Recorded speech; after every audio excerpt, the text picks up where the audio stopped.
Hääd sõbrad, ega täna niisugust akadeemilist või seda laadi loengut mul kindlasti plaanis ei olnud. Ja juttu oli, et võtame jutuks niisuguse erinevate kirikute, aga ka erineva religioossuse kokkupuuted maailmas ja meis endis. Ja võib-olla see oli minu süü ka, et natuke võib-olla alguses sai rõhutada seda, et niisugune kirikute erinevused või et midagi sellist tuleb eelkõige jutuks. Ma olen seda meelt, et sellel teemal ma olen üsna hale. Mitte, et ma seda tsiteerima hakkan, aga näiteks Riho Saard on kirjutanud, peab ikkagi vaatama mitmeleheküljelise, see tekitab alati aukartust, kui tema loomingut vaadata, 655. Et 655 leheküljel on ta kirjutanud kokku maailma kiriku ajaloo alates siis 2000 ja natuke kaugemastki ajast ja siis lõpetades tänapäevaga. Et need asjad on teostes olemas ja on ta siis Riho raamat või mõni teine kirikuloo raamat, et seda kõike saab lugeda. Aga küll aga on üks koht, mida ma mõtlesin, et võiksime koos natuke mõelda, on see, et missugune nende erinevate kirikute suhe on omavahel ja sellest nagu kooruks välja, et missugune on see minu kirikulugu. Mida ma olen püüdnud siis kuigi palju ka väljendada selles viimases raamatus Sa oled taevas, siis avatud uskliku apoloogia. Olgu öeldud, et pühapäeval või millal see Prima Vista laat oli Traekoja platsil, see oli eelmise nädala kusagil ta oli. Vihma sadas veel, et see laat on juba minu meelest mitmendat korda Prima Vista festivalil vihma sajab. Et leppisin kirjastuses kokku, et sügiseks kirjutan nagu 4. osa ja teine pool on avatud uskliku apokalüptika, aga siis jah, see esimene pool, et on olemas juba, et kes sa oled taevas, kus sa oled taevas ja sa oled taevas, aga et kui on apokalüptikast, siis nagu lõppudest on juttu. Võiks ju, ma kaalun, et kui kaua sa oled taevas või millal sa oled taevas, aga päris otsustanud veel ei ole. Aga nüüd, kui natuke sellesse erinevate kirikute teemasse sisse minna, ole hea, lükka nüüd järgmine slaid. Minu jaoks on hästi sümboolne olnud see ühe abielupaari hauasammas. Hollandis mees oli sõjaväelane, kolonel, suri 1880, 140 aastat tagasi ja ta oli protestant. Ja naine oli siis katoliiklane ja suri mõned aastad hiljem. Aga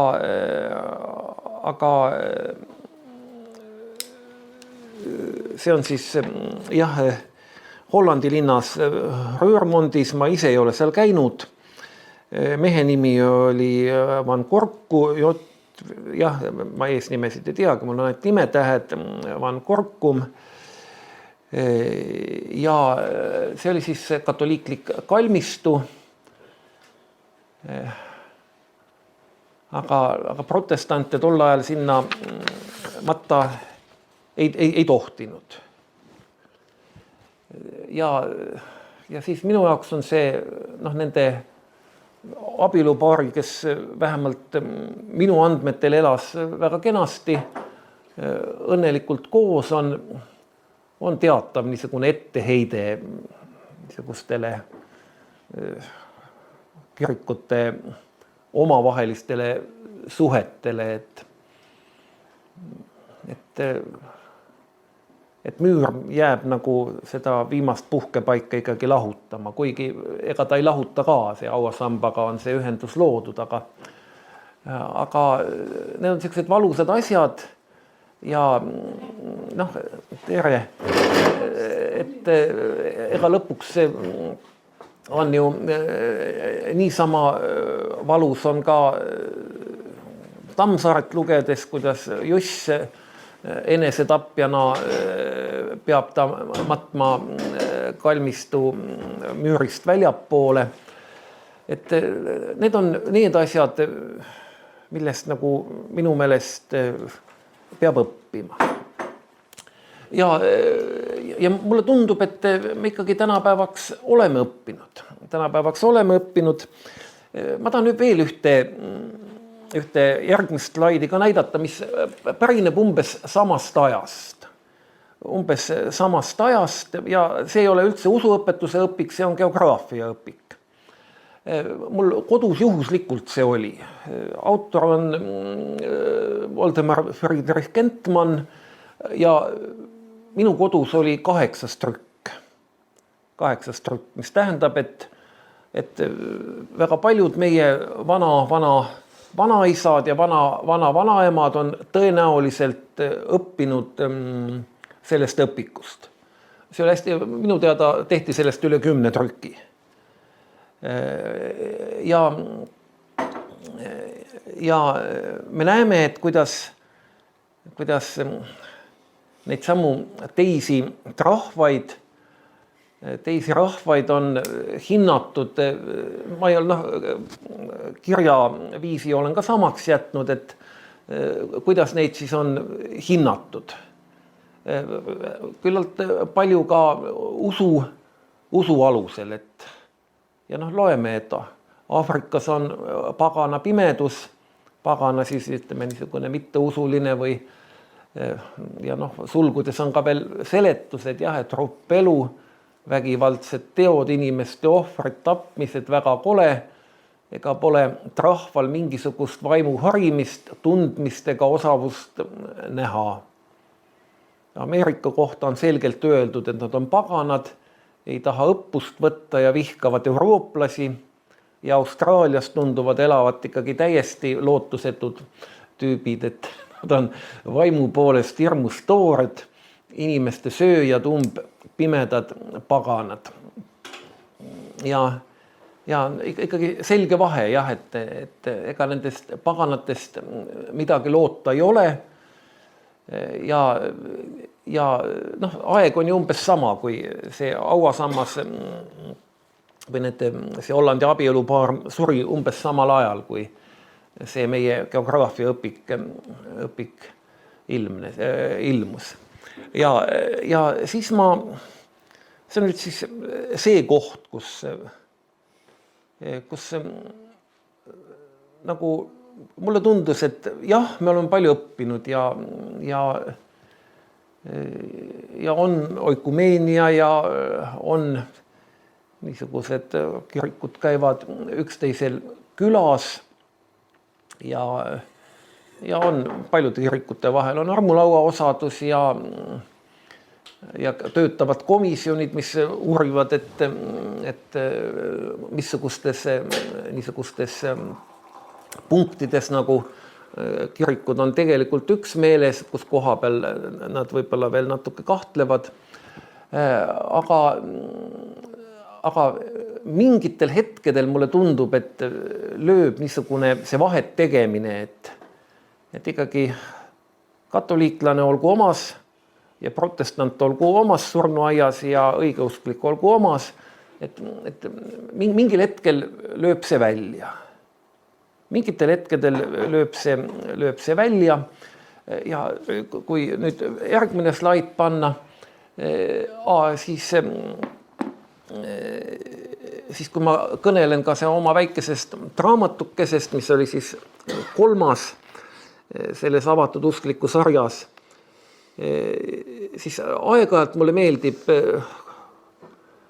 see Leszek Kolakowski, keda on eesti keelde väga palju tõlgitud, see on see Hendrik Lindepuu, kes seda tänuväärt tööd teeb. Ja Kolakowski, kui ta ütleb Jumala kohta niimoodi kuidagi astub pool sammu tagasi. Et suured religioossed mõtlejad on korduvalt öelnud, et kui me räägime Jumalast, siis me tegelikult ei tea, millest või kellest me räägime. Ja et sealt nagu alates, ma tean, et see on lihtsustamine ja kõik see, aga mina olen proovinud nagu alati siis leida seda dialoogi või leida seda niisugust ühisosa. Ja kui veel ühe slaidi saame, siis on see meile kõigile tuntud India lugu. Mina isegi ei mäleta, kust koha pealt ma seda esimest korda kuulsin. Võib-olla oli ta mõnes õpikus, võib-olla ta oli mõnes lasteraamatus. Et kuidas 4 pimedat kombivad elevanti ja keegi, kes on jala juurde sattunud, ütleb, et elevant on sambasarnane. Keegi on londi juurde sattunud, ütleb, et elevant on jämeda nuia moodi. Kolmas, jah, ma ei tea, kuidas need kõrvad ja ma ei tea, mis see viljatuulamiskott on, aga ju ta kuidagi selle sama elevandiga või selle elevandi kõrvaga nagu seotud on. Ja siin nagu on öeldud, et siis hakkasid pimedad vaidlema, et missugune see elevant on. Ja ma tean, et see on lapsik ja tegelikult need asjad on palju komplitseeritumad aga aeg-ajalt mulle, kui ma mõtlen nende erinevate kirikute ja erinevate konfessioonide, erinevate lähtekohtade peale, et siis mulle see elevandi lugu jällegi meenub. Siis mulle see elevandi lugu jälle meenub ja meenus ka siin siis seda Sa oled taevas raamatut kirjutades ja ma mõtlesin, et ma nüüd olen üks nendest pimedatest, aga ma olen selles mõttes teises positsioonis, et ma katsun kirjeldada elevandi jalga ja kõhtu ja saba ja lonti ja katsun seda teha kuidagi niisuguseid positiivseid noote leides.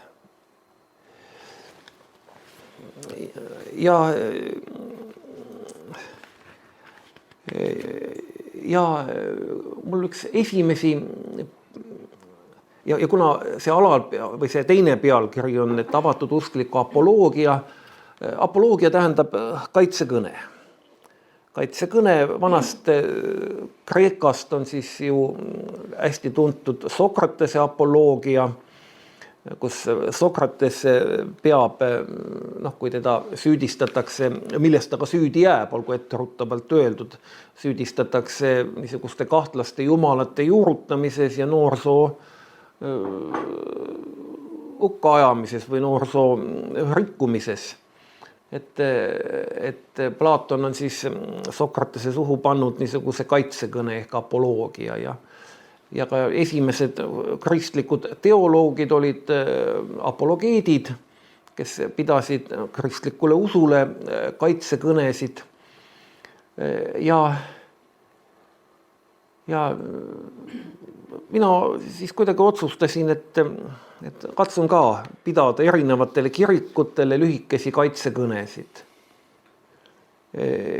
Aga niisuguse sissejuhatavalt mulle kõigepealt meenusid samaarlased, niisugune natuke segunenud rahvakild, kellel juutidega olid niisugused komplitseeritud suhted. Oli neil isegi omal ajal konkureeriv tempel Jeruusalemma templiga. Aga evangeeliumites on hästi positiivsed tegelased, on Samaaria naine ja halastaja samaarlane. Ja et seda kaitsekõne, ja olgu see kaitsekõne siis ka, mis võiks juhtida sellisele kirikute võib-olla väikesele igaühes sees üksteise mõistmisele, siis ma panin nad ka siia esimesse peatükki sisse. Ja loengi siit siis ühe katkendi. Ajaloost on teada, et samaarlased ja juudid ei saanud hästi läbi. Samaarlased olid segunenud rahvas, nende jumalateenistus oli teistsugune, kunagi oli neil isegi Jeruusalemma templiga konkureeriv tempel.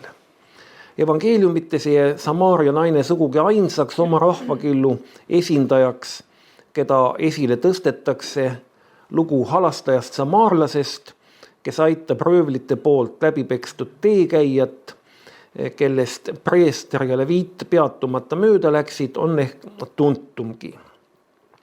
Samaarlastele mõeldes jõudsingi lihtsa tõdemuseni, et avatud usklik alustab kaitsekõnet dialoogi pidamisega, otsides ühisosa ning mõistmist nii kahtlejatelt kui usukindlatelt inimestelt, nii konservatiividelt kui liberaalidelt, nii usuteadlastelt kui lihtsatelt usklikelt. Et see on olnud niisugune minu lähtepunkt ja ma võin nagu omast kogemusest veel kinnitada, et kui hakata niimoodi neid samu kirikuid, kellest Riho hästi põhjalikult ja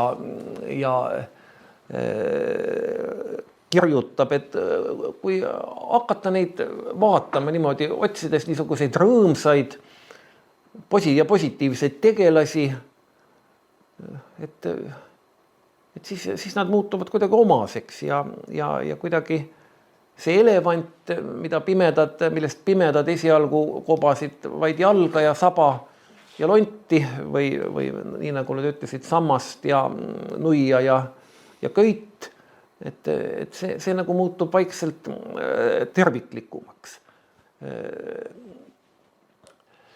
Nüüd jällegi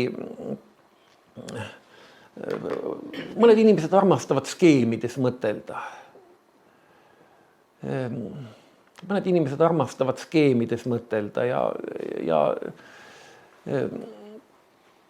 Ja see usuline kogemus on koht, kus tegelikult niisuguse kõiksuse kogemine või ma 2 nädalat tagasi tulin mägedest, ühesõnaga niisuguse just mägedes üleval niisuguse tõepoolest mingis mõttes sulandumine sinna kõiksusesse või niisugune omamoodi müstiline kogemus.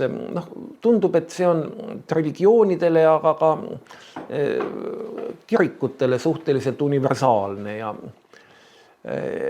me võime siia sellesse skeemi liita ka need inimesed, kellele see religioosne värk midagi ei ütle, see usuline värk ja see skeem võiks olla sedasi, et jah, et kas kõrgem jõud on olemas või ei ole, no vaat ei tea, mõned ütlevad, et on, mõned ütlevad, et ei ole. Aga see inimeste kogemus kõrgemast jõust, see on kindlasti olemas. Selle kohta ei ole kahtlust.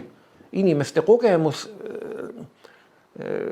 sellest kõrgemast jõust ja küll need, kes ei usu, ütlevad, et selle tekitab inimese sisemaailm, aga see kogemus on kindlasti olemas ja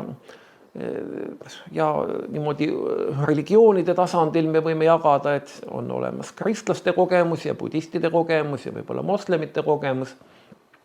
Aga kui me kõneleme kristlaste kogemusest, siis jah, katoliiklased näevad natuke teisi asju, et on seal Maarja ilmutused, mida võib-olla protestandid nii palju ei näe.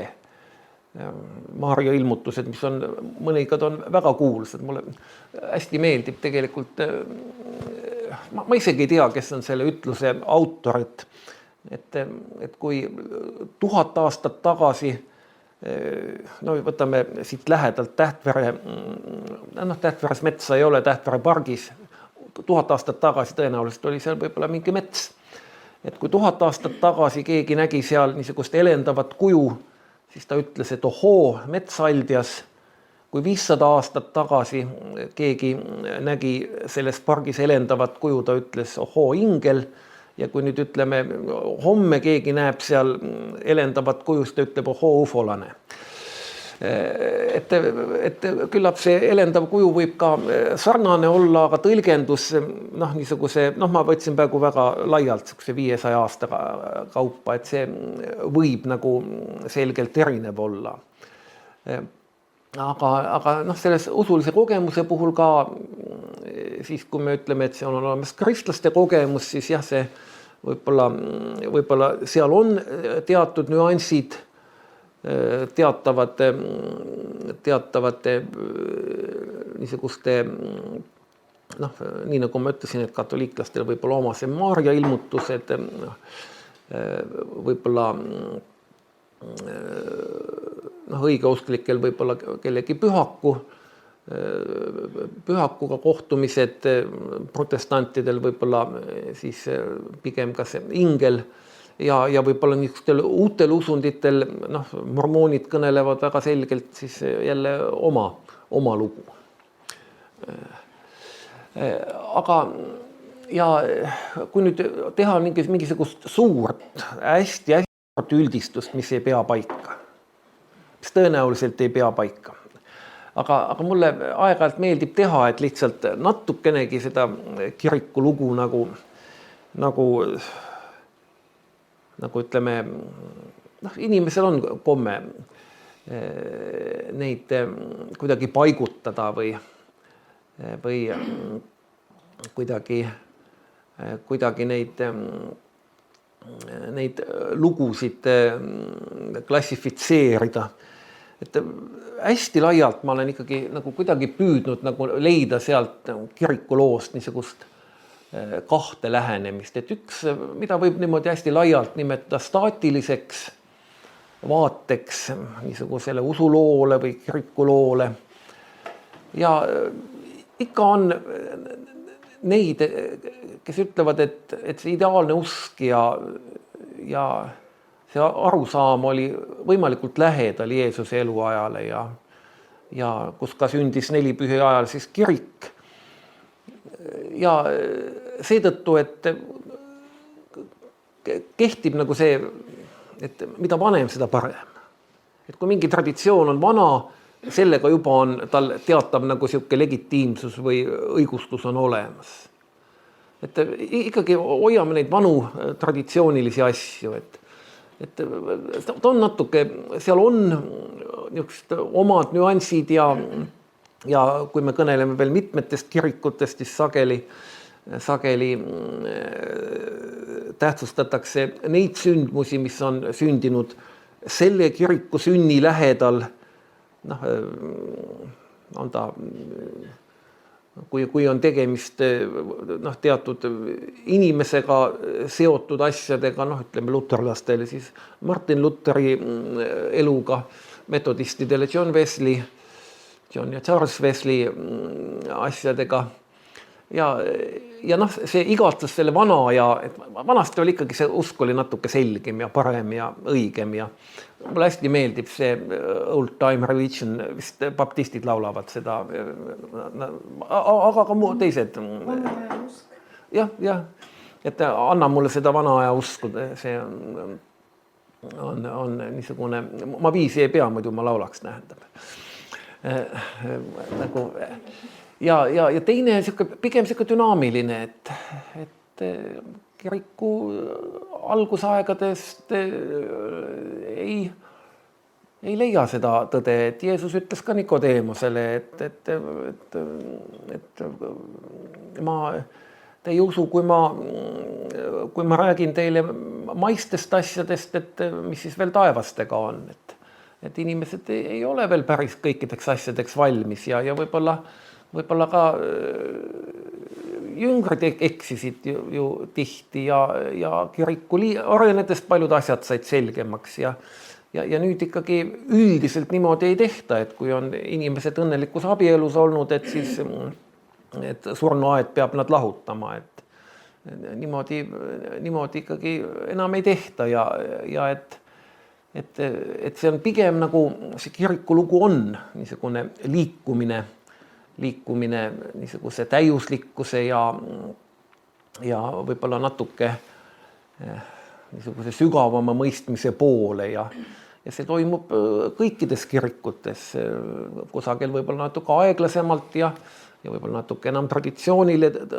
ja niisugustele rituaalidele tuginedes, kusagil võib-olla natuke enam niisugustele inimese sisemisele muutumisele tuginedes, aga et see liikumine toimub, et mulle ikkagi tundub, et natuke niisugust vahet nagu teha annab. Natuke niisugust vahet teha annab. Kuidas mul ajaga on? Poolest tunnist oli juttu, palju läinud on? 35, et ma alustasin hiljem, nii et võib-olla... Ja, selge. Siis võtame rahulikult. Ja ikkagi ma nagu ei pääsenud, et kui ma seda dialoogi siin nagu selles väikses raamatukeses otsima hakkasin ja hakkasin sellega, et hakkasin tõepoolest otsast kiitma. Näiteks katoliikluses ei saa teistmoodi, et pühakud on nii vahvad, et neid peab kiitma, aga ma ei saanud ka kuidagi, luterlus tuli iseenesest sisse, mul on see lähedane lõik, ma loen ja katoliiklased, ütleme Eesti oludes ma ju oleks võinud Vello Saloga alustada, kes on tõeline katoliikluse sümbolkuju meil, aga kuidagi Vello Salo lipsas juba üks peatükk ettepoole, tähendab, et midagi pole teha. Aga kui ma kõnelen katoliiklusest, siis püsivuse kõrval kiidaksin katoliikluse võimet tuua kokku aastasadu vanad mõtted, inimesed ja ideed ning teha need elavaks tänapäeva inimese jaoks. Näiteks ikka ja jälle on inspireerinud inimesi Itaalia pühaku Assisi Franciscuse vahetu rõõmus ning tihedalt loodusega seotud usk. Selle ilminguid kohtab ka Eestis ja nüüd tuligi jälle loomulikuna tuli luterlus sisse. Näiteks luterlaste hulgas on nimetatud püha Franciscuse analoogiks ornitoloog Jüri Keskpaika, Saado, mäletad teda? Ma olen koos töötanud. Sündinud 1936, kes on Läänemaal oma kodu lähedale püstitanud metsaaltari. Tema usk on tihedalt seotud loodusega ning ta on oma usulisi mõtteid avaldanud mitmes raamatus. Olen vahel mõelnud, et mingis mõttes kajastavad Jüri Keskpaiga lood ka vahepeal arenenud teadust, näiteks kui püha Franciscuse lood räägivad usalduslikest ja usulistest suhetest lindudega, siis Jüri Keskpaiga usulised lood räägivad metskiurust, raudkullist, rongast, põldlookesest, suitsupääsukesest ja teistest täpsetest liikidest. Et kui Franciscus see puhul siis jah, on pigem nagu lindudest jutt ja hundist ja kellega ta seal sõbrustas, siis jah, Jüri puhul on täpsed liigid. Metskiur tõi mulle selle sõnumi. Eelmine suvi ma viimati tal käisin seal Lihula ja mis see, ühesõnaga sadama vahel. Ei, ta on enne Puhtut, ta läheb teisele poole keerab. On tal seal siuke oma elamine. Nii. Ja nüüd, kui nüüd, see küsimus ikkagi, ka kirikute puhul ju ikka tuleb, et missugune siis ikkagi õige on. Et kuidas me siis kuidas selle õigega ikkagi on. Ja nüüd ma võtaks, mul igal on oma tähtis raamat. Ja olgu pühakiri on pühakiri, minul on kuidagi hästi tähtis raamat, on Hermann Hesse Klaaspärlimäng. Hesse on siis see saksa kirjanik, kelle vanaisa oli Paides või onu oli Paides, vanaisa oli Paides arst, aga keegi oli ka, onu oli vist pastor Olevistes või kuidagi. Ühesõnaga Eestiga on tal tihedad sidemed, aga ta ise Eestis käinud ei ole. Üks Hessed ja samast sugusest on olnud selle kiriku kantor. No näed, jah, et suguvõsa on hästi tihedalt Eestiga põimunud, aga ta on ise Nobeli preemia saanud ja kirjanikuna äärmiselt. Ja Klaaspärlimäng on meil ju võetud siin laiemasse kasutusse, aga ise ta Eestis käinud ei ole. Aga miks ta mul on oluline? Ma olin ka, nii nagu minuaegsed mehed paljud, olin 2 aastat Nõukogude sõjaväes ja mul olid kaasas mõned eestikeelsed raamatud ja Hesse Klaaspärlimäng oli mul see peamine raamat, mida ma sõjaväes nii palju lugesin, et ma sealt päris pikki osasid peast teadsin. Ja siin lõpus on niisugused, see Klaaspärlimängu lugu on iselummav, aga seal lõpus on niisugused elulood. Üks on ühest niisugust šamaanist, kutsutakse Vihmategija, on seal pealkiri. Ja siis on Pihiisa ja see on 2 niisugusest kõrbeerakust, kelle juures inimesed käivad pihtimas. Üks on niisugune, kes kuulab ja siis selle pihtijale midagi ei ütle ja pihtija niisuguse suudlusega minema saadab. Ja teine on niisugune, kes sageli selle pihtijale patud näkku sõimab ja ta läbi sõimab ja siis parajalt ränga patukahetsuse määrab. Ja siis need mehed satuvad kokku. See on pikem jutt, miks nad kokku satuvad. Tegelikult on mõlemad oma meetodis kahtlema hakanud ja mõlemad on teisest kuulnud ja mõlemad lähevad teise juurde pihtima, aga lihtsalt üks satub ette. Aga nüüd nad lõpus töötavad koos ja nende juurde satub üks niisugune natuke tähetark, natuke maag, kes on nendes asjades nagu hästi teadlik. Nii.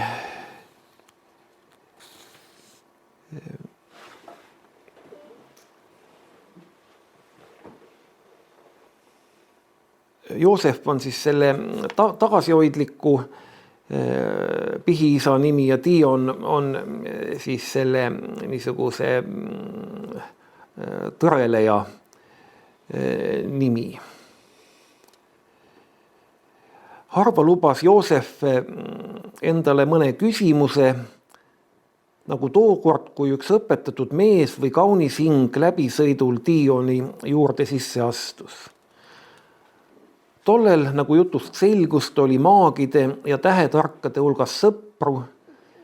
Jalgu puhates istus ta paar tundi kahe vana patukahetseja seltsis, osutades viisakaks ja jutukaks külaliseks. Ta rääkis pikalt ja targalt ilusate sõnadega tähtedest ja rännakutest, mida inimene koos oma jumalatega ühe aegkonna algusest kuni selle lõpuni läbi kõigi sodiaagi märkide peab maha käima. Ta rääkis Aadamast, esimesest inimesest ja sellest, kuidas Aadam Jeesusega ristilööduga üks ja seesama on, nimetades lunastust Kristuse läbi Aadama rännakuks hea ja kurja tundmise puu juurest elupuu juurde. Paradiisi madu aga pidi tema jutu järgi valvama püha ürgallikat, pimedat sügavikku, mille öistest vetest kõik olevused, kõik inimesed ja jumalad põlvnevad. Ja see Dion, kes teda kuulas nagu pigem lõbustatult. Ja Joosef, kes nagu etteheitvalt küsis, et aga miks sa seda patust meest, kes niisuguseid kummalisi asju usub, et miks sa talle midagi ei öelnud. Vangutades kõhna kortsus kaela otsas istuvat pead vastas Dion. Ma ei vaielnud talle vastu sellepärast, et see midagi poleks aidanud, õigemini sellepärast, et ma toime poleks tulnud. Kõnelemises ja kombineerimises, mütoloogia ja tähtede tundmises on see mees minust kahtlemata kaugelt üle ja ma poleks temast jagu saanud. Pealegi, mu poeg, pole see ei minu ega sinu asi inimeste usku kõigutada, väites, et see, mida ta usub, on pettus ja vale. Tunnistan, et kuulasin seda tarka meest teatud lõbuga, nagu sa ise märkasid. Lõbu pakkus mulle seepärast, et ta rääkis suurepäraselt ja teadis palju. Eelkõige aga seepärast, et see meenutas mulle mu noorusaega, sest nooruses tegelesin ma palju just niisuguste uuringute ja õpingutega. Müüdid, millest võõras nii kenasti vestis, pole sugugi eksikujutlused. Need on pildid ja võrdkujud usust, mida me enam ei vaja, sest oleme omaks võtnud usu Jeesusesse ainsasse lunastajasse. Neile aga, kes meie usku veel ei ole leidnud ja võib-olla üldse leida ei suuda, on nende usk, vanast isade tarkusest pärinev usk, õigusega austust vääriv. Et Toomas Paul ütleb oma leeriõpikus ka, et kristlastel ja mina nagu laiendaks seda erinevate kirikute puhul ka, et on niisuguste kirikute puhul see sõna õige ja vale nagu väga kaalu ei oma, et leeriõpikus Toomas Paul ütleb, et kristlasel on vabadus uskuda, et ka kõige kummalisemates usundites ja võib-olla ka kõige kummalisemates kirikutes on terake tõtt.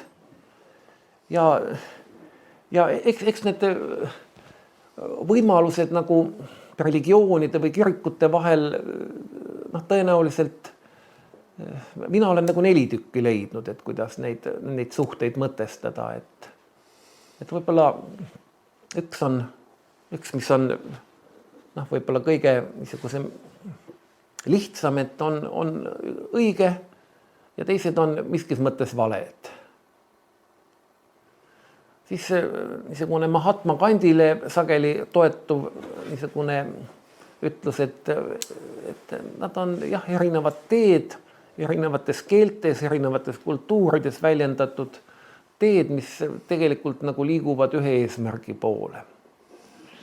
Siis võib-olla, mis mulle nagu on et lähedane, et kõik sisaldavad tõe osakesi, mõnes religioonis on neid rohkem kui teistes.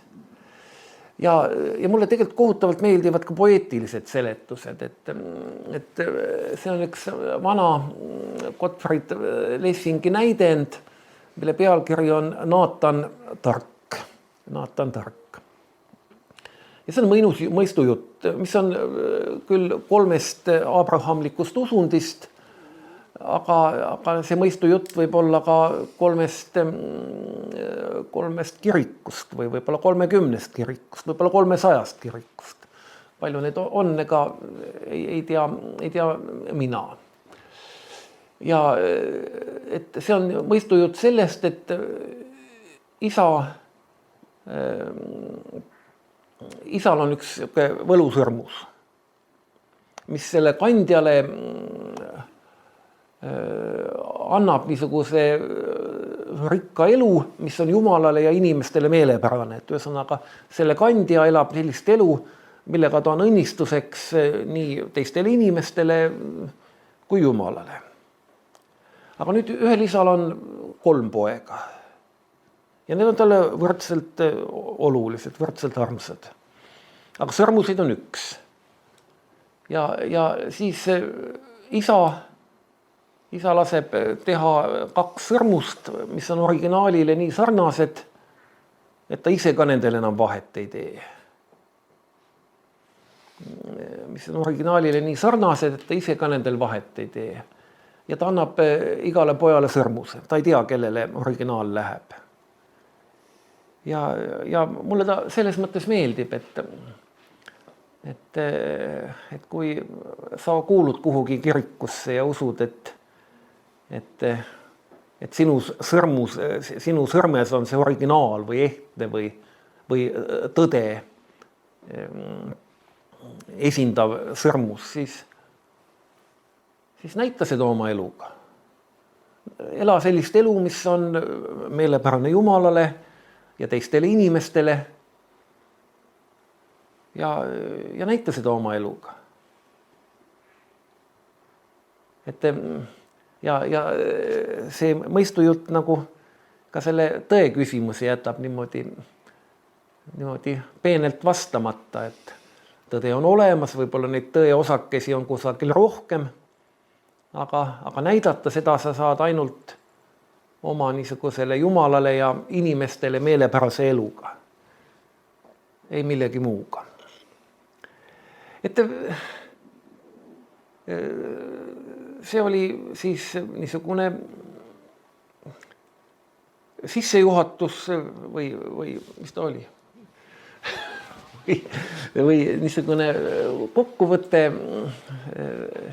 nii nagu võib-olla mina seda erinevate konfessioonide, kirikute, uskude teemat olen püüdnud nagu lahti mõtestada ja võib-olla siin kõrvalmajas ka natuke õpetada.